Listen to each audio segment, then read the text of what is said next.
everyone. My name is Padmini Nidumolu, and I'm the co-founder of Lean and Agile for Women, an initiative to bring women across the globe who are passionate about Lean and Agile and in those spaces to form a strong network, to bring us all on the same platform, to learn, share, celebrate, and appreciate each other.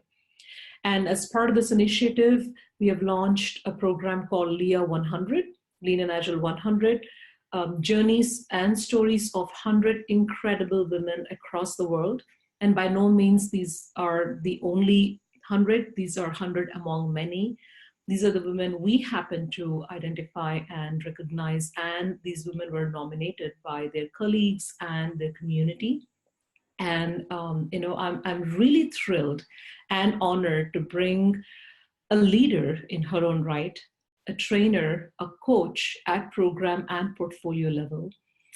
She's from Bangalore, India, and that's very close to my heart. That's where I was born and brought up. And her expertise specifically is in driving strategic initiatives, coaching, and she's into product development, mentoring, training, and solution design.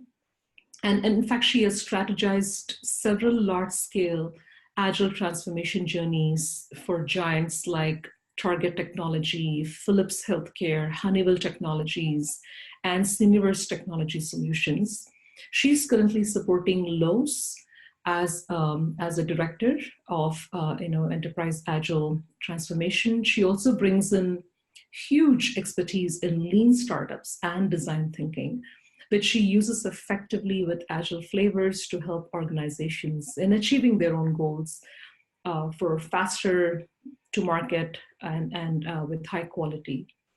And what's very interesting and intriguing to me was she's on a mentor and expert panel of Mass Challenge, and it's a startup accelerator program based out of Boston, but she coaches and mentors startups who are wanting mentorship and coaching as to how to kind of overcome some of the challenges. And she's involved in selection of those startups for accelerator program. And she mentors the selected startups in their journey towards establishing a startup. And she's been very instrumental in setting up several Agile Center of Excellence as part of her work and her journey through these clients. And she's currently a delivery director at International at C Prime. So I'm very honored and glad to welcome Padma Satyamurthy to LIA100. Welcome, Padma, and thank you so much for your willingness to be on LIA100 list. We are honored. Thanks, Padmini. Thank you for having me here, and I'm thankful to everyone who nominated me and for your time. I know it must be a really early morning for you. Thanks for taking out time for this. Awesome. The pleasure is totally ours. And I gathered quite a bit of information and facts about you, and it's really fascinating. I think every Agile, or in fact every Agilist out there in India knows you, so that should say a lot about your contributions to the community. So pleasure is all ours. Yeah, sometimes it actually concerns me because are we so less in number, the women, that people know everyone? Should we be growing more so that they can't remember everyone? Maybe that sometimes kind of, I don't know whether to feel good or not feel good about the fact that everyone knows me. Right. No, I love what you mentioned, right? I think we should grow in numbers where people have, enough people to know about. Yeah, which Padma are you talking about? I would love to there hear you go. that. There you go. Which Padma? Because I know 10 coaches by that name, so I would love to know which one. I think that day should come soon. Absolutely. Which awesome Padma are you talking about? Exactly. Awesome. So I'll dive directly, into what I want to ask you and what the audience might want to know about you, Padma. So in our conversation, right before this interview, you mentioned that you're, the only woman coach in Lowe's, the client you're working with in Bangalore. Right. Can you share a little bit about, what that means to be the only woman coach and what challenges it might pose and how you specifically overcome them? Yeah. One, the coaches that I am with, the male coaches, I'm very thankful to them. Not every time you find such awesome male coaches around you. So Right. it's actually sometimes we forget who is who from a gender perspective. They sometimes think that I'm one of them. So we just get so comfortable talking anything. So it kind of is good. And from a challenge perspective, honestly, not much, just because they are male coaches with me. But I know that one thing that I have seen, I'll not from my colleagues' perspective, but I'll tell you another place where I was coaching. Let me not name the company, but there was a training that had to be done. It is a 2-day certification training, and one of the program managers said, "But can she stand for 2 days and do this training?" You know, you do hear one or two times some things like this, which kind of concerns you, like, what's wrong? Like, if a man can stand for 2 days or 4 days and do the training, I Right. can. But there are a couple of times where I've heard this, that, oh, she can train, which means she can stand for 2 days, because we don't want people to be sitting and training. It's not very effective. Right? So those are some typical challenges I face, not Yeah. from my male coach colleagues, but from typically clients, some of the times, who are not very The sure perception. what, Yeah. yeah, what it is to have a woman coach. Or we have, we our office is, our headquarters is located in US, so you will have to work a little late hours. Is that okay with you? You don't ask this question to your male coach, right? Yes. Will you be okay to stay back if I have a late evening call? But why do you want to make sure when it's a woman coach? Like, what makes you think she will not make adjustments to her commitment to this work when she knows that you're headquartered in US? So you need to stay back. What makes you think she will have a problem with it, right? Right. You will never. Yeah. I don't see anybody asking a male coach, "Will you be okay? We work a little late in the Sure. evening. Are you okay? We sometimes you may have to do a little extra work on a Saturday. We may ask you to send a mail on Saturday." You don't ask this. Why do you ask me? So that's Yeah. sometimes, yeah, that's the challenge. But Yeah. it's been like about 18 months for me with this client now, so they now know me very well. So no such questions, or even in previous clients, after 3 months, 4 months, they know that, okay, this is stupid of me to ask this type of questions, probably. So they don't, but I'm concerned that they ask it the first time, actually. Right. Yeah. I think it's the perception and Yeah, probably even presumptions, right, yeah, about what women can and cannot do. cannot. And that leads me to my next question. And I will not, in fact, control my urge to generalize this statement or this question. I was born and brought up in India, and I'm direct privy to the cultural barriers or even the limitations that we are put into, right? And in fact, when you set out to do something, more so into leadership roles, there are many cultural barriers, how you're perceived, just like you mentioned. And people are sometimes quick to judge your personality and your preferences in life. If you're getting into leadership roles in organizations, they're quick to judge your priorities in life, and they perceive you differently.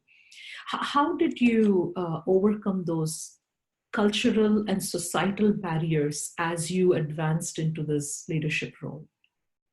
I remember actually one of the times, like, my husband he got a very good hike and a good promotion once in his, not many times, but one of those times in his career.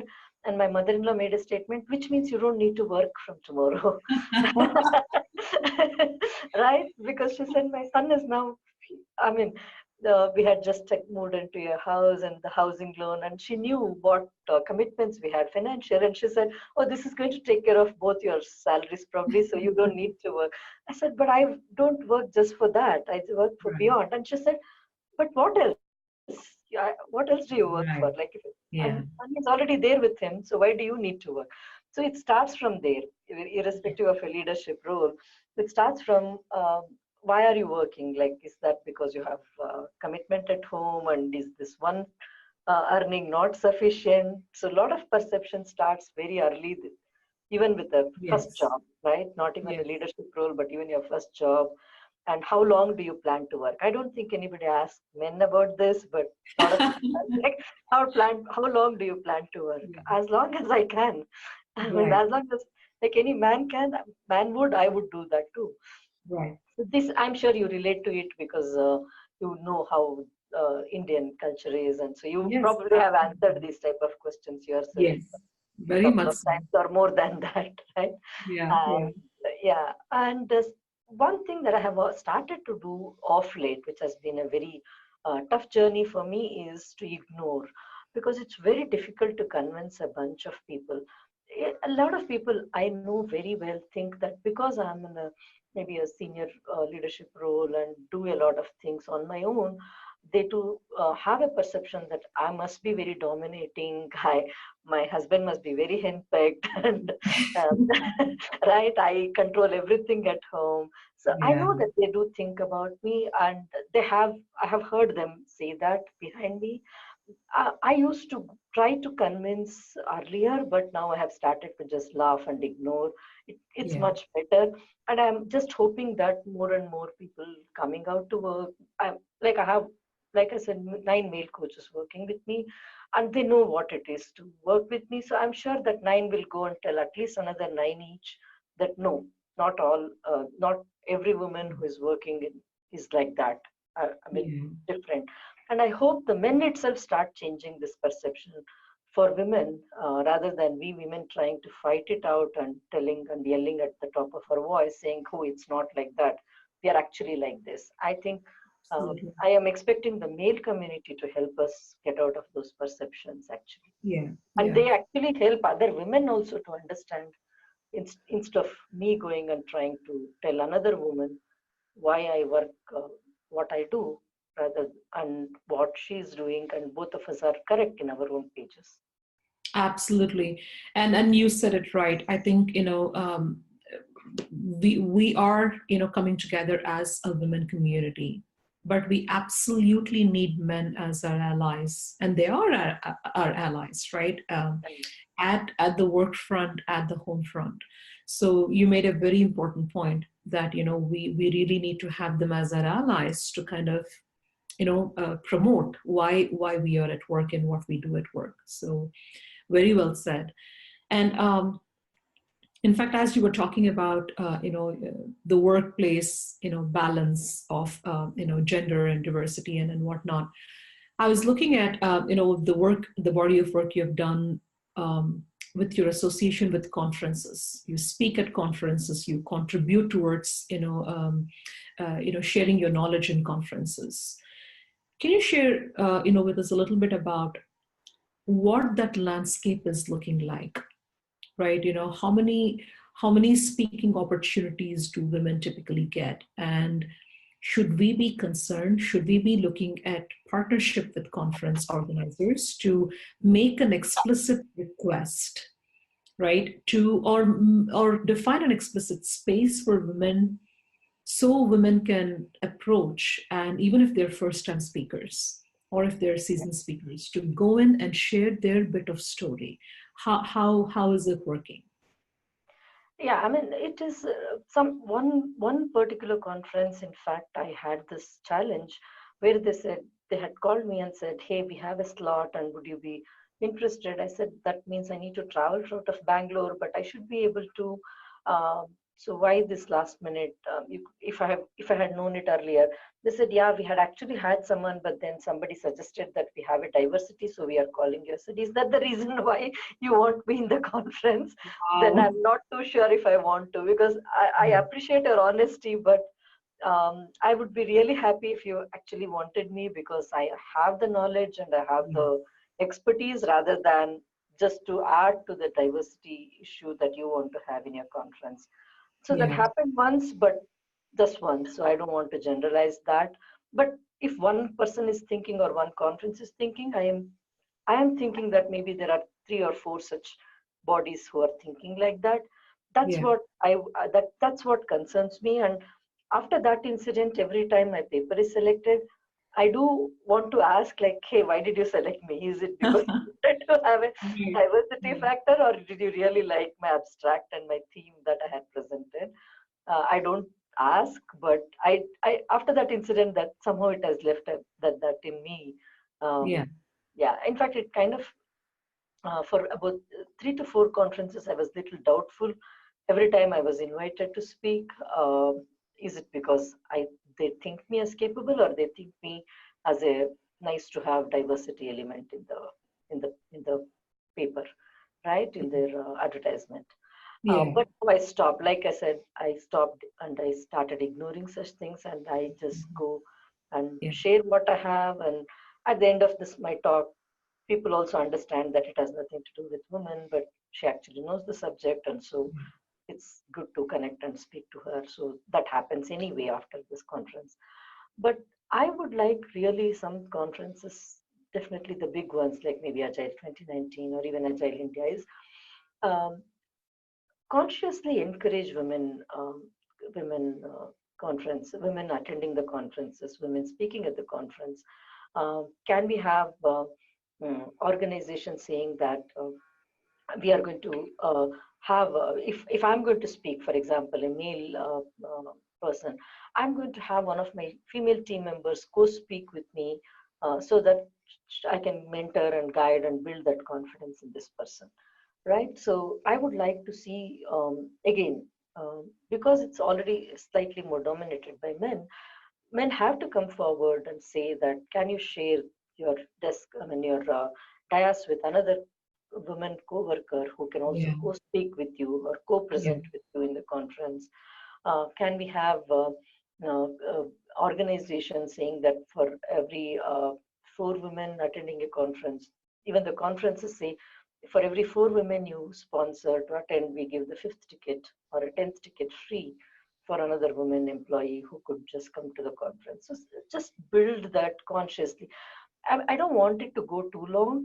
I don't want it to become like the reservation problems we have in India. Right. Right. But I want, we have to consciously do for a couple of years, or maybe about 3-4 years, until, and then maybe we drop it when everything is settled down and we don't have to really fight for it anymore. But some conscious effort until then is no harm, is what I think. Yeah, no, I love some of the options that you presented, right? Giving those, invitations, explicit invitations that every fifth or every 10th person gets a free ticket, but bring that colleague along. I think that really establishes the footing. And as you said, after a while, we don't even have to be, mentioning it, right? It should become part of it. And I think more women will organically lean towards participating because they know it's a safe space. Right. Yeah, no, that's great.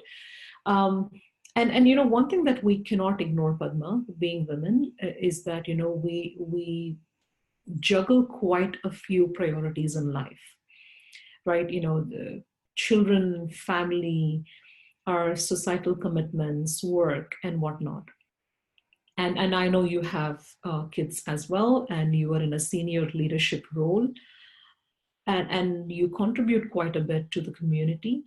How do you balance all these juggling balls in the air?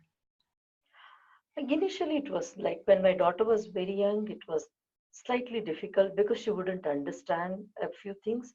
So it had to be like a lot of talking with her to tell her why I need to be away for a longer time or why I'm traveling.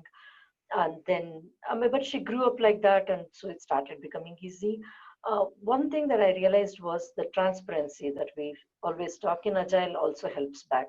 Like, instead of going away when your kid is sleeping, so that when she wakes up, she anyway understands you're not around and adjusts.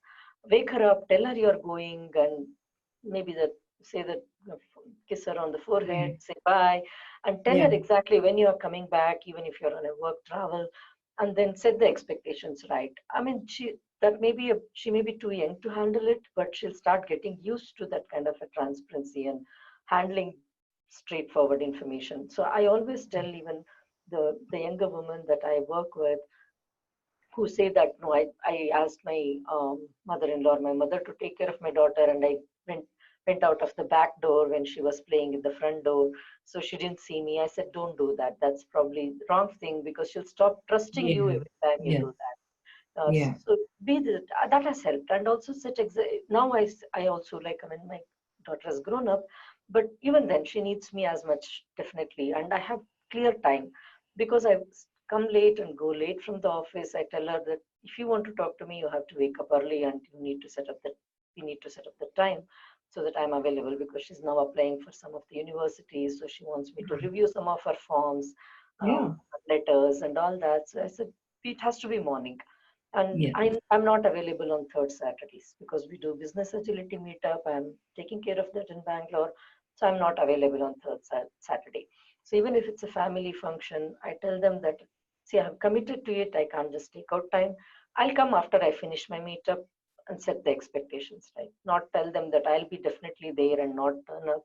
So I have Yeah. realized that transparency that we apply in Agile helps here also. So that has Absolutely. helped. It may be too straightforward, but that's the best is what I feel, and that has worked for me very well.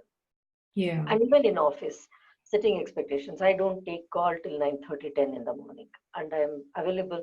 So until 7:30 morning, uh, okay, but 7:30 to 9:30 is my kitchen time and my family time. So I usually don't pick up calls or respond to mails. But after 9:30 or 10, I'm again back Right. to the work. So even at office, they know that. They just leave me a message, and like, unless it's emergency, they will also not call me. My colleagues know. So setting those expectations Right. actually helps in a lot of way. The transparency helps.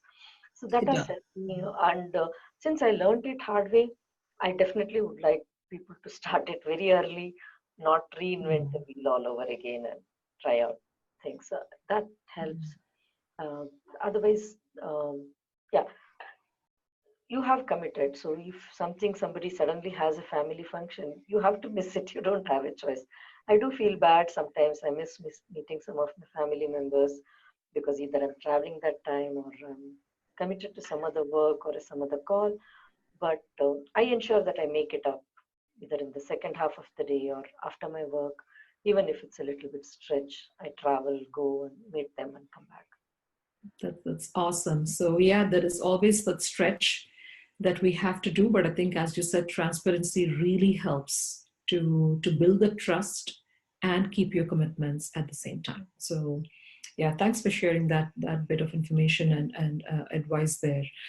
You know, one thing that I make sure that I ask every interviewee is, there's always a self dialogue that goes on in each of us when you set out to do something.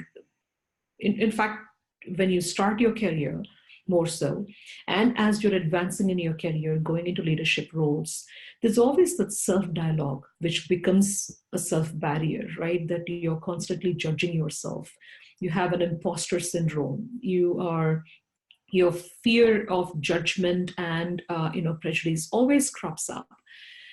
Before even we can go to external barriers and handle them, how did you handle the internal barriers? That self dialogue, self doubt, as you did everything that you did. Yeah.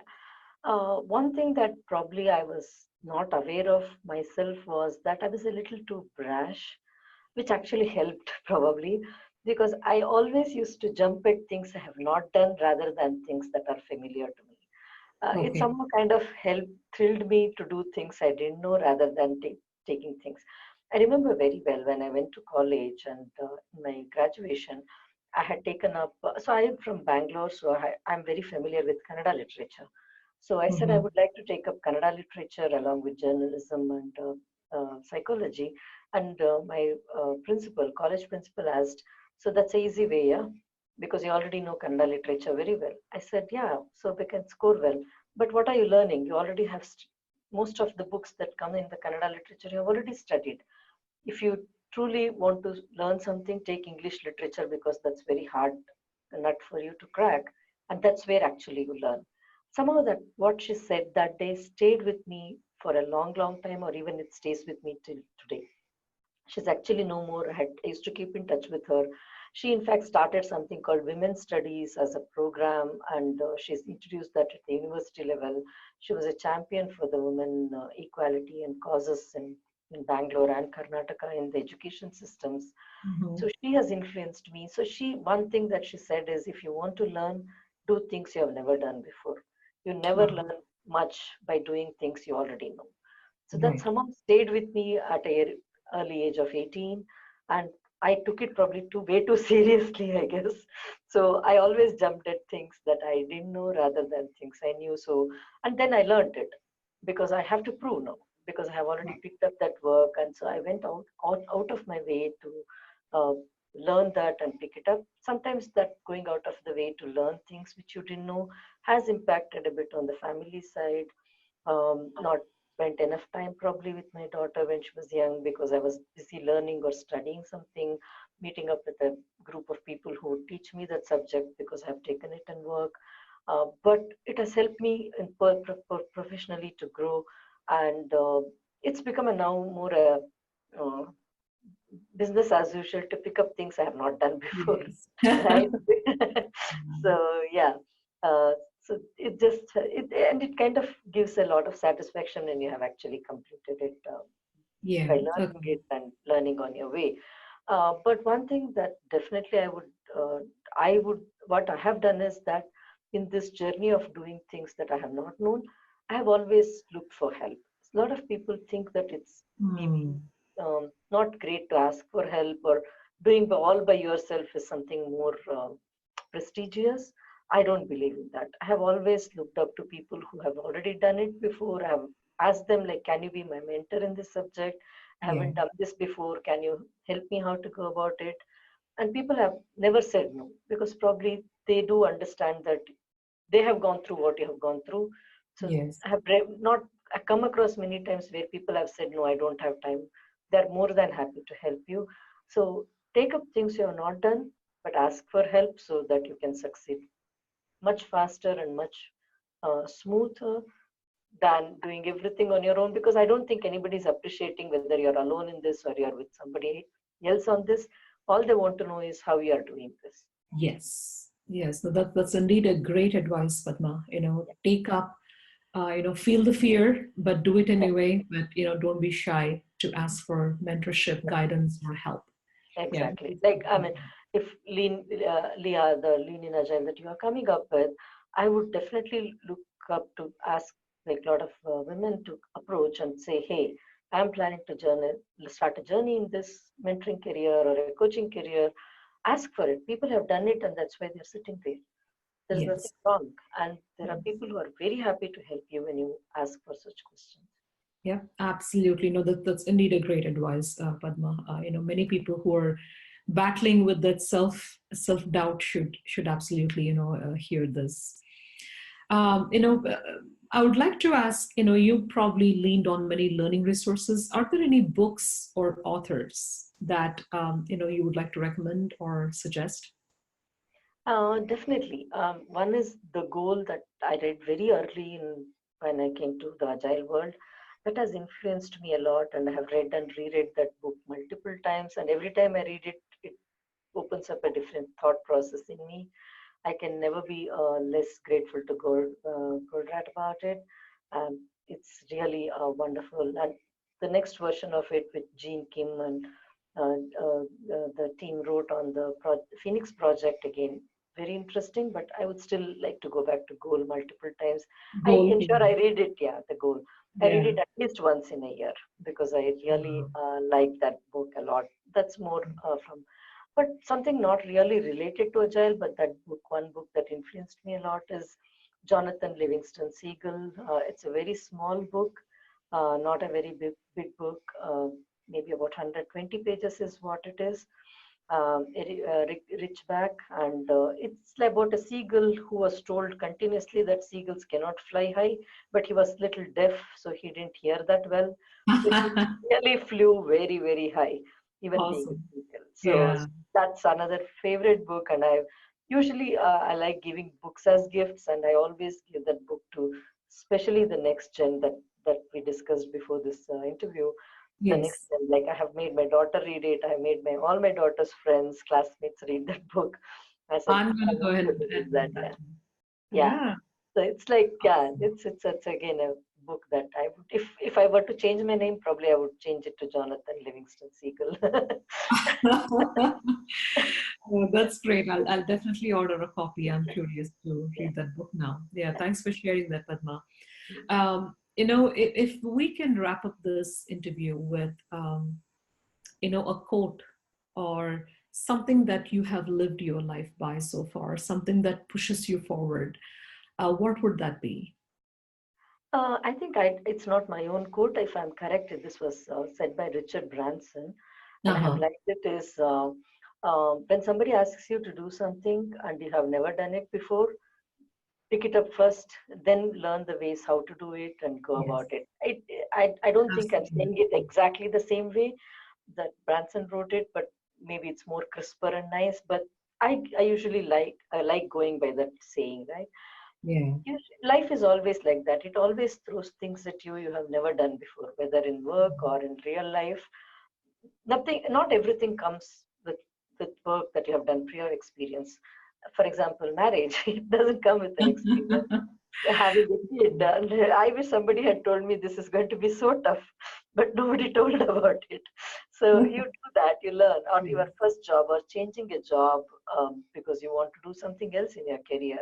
It all comes with a different set of experience, but do that when life is throwing such wonderful opportunities at you. Don't shy away, pick that up, learn, and that's the great thing about the whole doing new thing is that you learn something new, and learning will always stay with you. You may not use it today, but I'm sure you will use it sometime later in your life. uh, you know when to apply it. Once you have the knowledge, you exactly know when to apply it and how to apply it. So, and nothing better than learning at work, because you're more challenged here, Yes. because you have colleagues to prove to, you have leaders to prove to. So it's awesome. So I Yeah, and you always also tell have the people, support structure. Yeah. yes, that's one thing I tell is do different things. Life is too short to be doing only one thing. One thing, yeah. I love that, and it aligns with my thinking very much. So thank you for sharing that, Padma. I think you shared so many things which resonate with me, and I'm sure with the audience as well. And we need more leaders like you. And as you said, we need probably more Padmas, coming up, and to a point where we ask, which Padma are you talking about? And all of them are awesome. So we should definitely, come to that state sooner than later. But we look to people like you to kind of start building that community. Thank you, and I look Definitely. forward to the collaboration and taking Yeah. this journey forward, specifically with the next gen. Yes. Awesome. Thank you so much, Padma, for your time and for your great advice to the community.